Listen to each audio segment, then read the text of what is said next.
शरीर है हमारा, और ये सब शरीर ही शरीर है, और इन शरीर को हम अपने को भी देखें या दूसरे को देखें, ये बंधन है, ये जड़ अध्यास है, यानी जड़ से बना हुआ है। इसको खानी जाल भी कहते हैं और बाणी जाल भी कहते हैं। बाणी जाल शब्द से बनाया जाता है, लेकिन है वो भी जड़। राम कह दिया, आज तो है नहीं, रमैया कह दिया या शिव कह दिया और ओम कह दिया, एक मात्र शब्द है, इनमें हम उलझ जाते हैं और इनके पीछे हम रोते हैं। हे राम कबे मिलोगे, हे विष्णु कबे मिलोगे, हे सिद्ध बाबा कबे मिलोगे, हमें शेखर निशालेंगी तपस्या करते करते, हे परमेश्वरी मैया तू कब मिलेगी। ये क्या है, इस अध्यास बंधन में फंस गए, सच्चा गुरु नहीं मिला, इसलिए सदगुरु ने कहा, ए मूर्ख तेरे गुरु का पद नहीं छीना। गुरु का जो पद होता है वो निर्भय कर देते हैं। कहे कबीर अभय पद दाता, सदगुरु कबीर साहब का पद क्या है, वो अभय कर देता है, निर्भय कर देता है, वो उसके अंदर भय नहीं रहता है। और जिसके अंदर भय रहेगा तो वो निर्भय नहीं हो सकता है, जल में फंसा रहेगा, दोनों जालों में अपने आप को बिगाड़ लेगा, दाग लगा लेगा, दगीला कर लेगा, जीवन भर रोएगा और अपनी जो वर्तमान बना रहा है, जिसे प्रारब्धि कहते हैं, वो बिगड़ती चली जा रही है आगे के लिए। प्रारब्ध पहले बने ता पीछे बने शरीर, और कर्म करे सब भोगिया, कह गए साहिब कबीर। यानी साहब ने सच्चा कहा है कि तू कर रहा है वो अपने लिए कर रहा है, दूसरों के लिए नहीं। और जो कर रहा है उसको कर ले, लेकिन अपने लिए भी तो कुछ कर ले। अपने लिए तू जो कुछ कर लेगा वही तेरे साथ चलेगा, और जो दूसरों के लिए करेगा वो ना तो तेरे साथ रहेगा और ना उसके साथ जाएगा।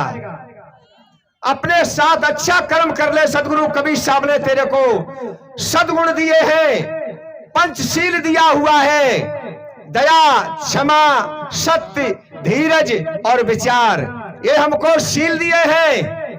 इनसे हम बर्ताव करेंगे सबके साथ में, तो मेरे भाइयों हमें वो कर्म भोगना नहीं पड़ेगा।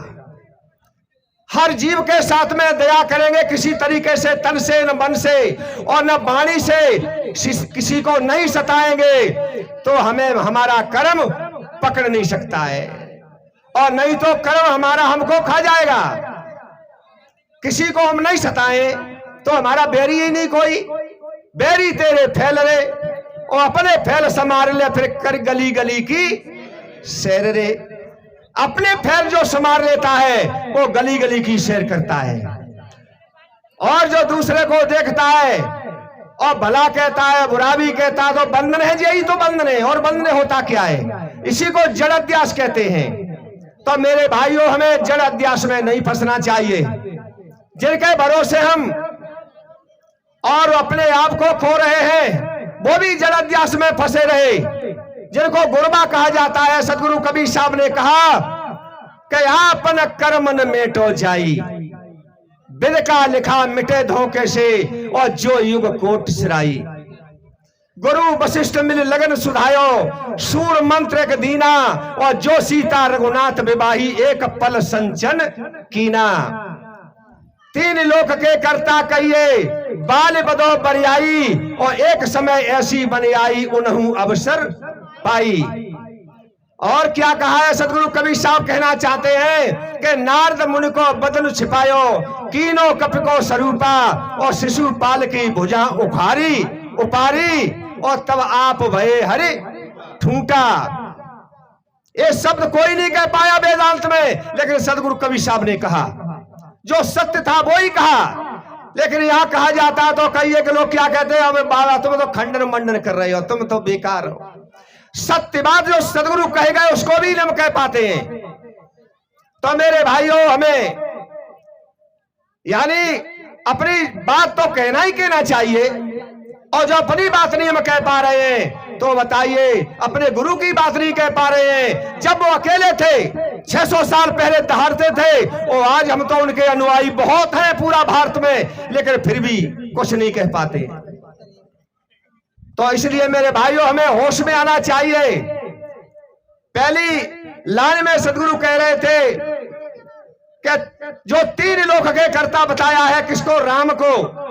उन्होंने भी बाल धोखे से बधा, यानी उसका बाण मारा तो सामने नहीं लड़े, क्योंकि उसकी शक्ति बताया जाता है कि बहुत ज्यादा थी। उसके सामने जाता, उसे वो यानी पटक देता, उठा करके मार देता, उसके फेंके और डर के मारे राम ने छुप करके बाण मारा, लेकिन उसका भोग राम को भोगना पड़ा।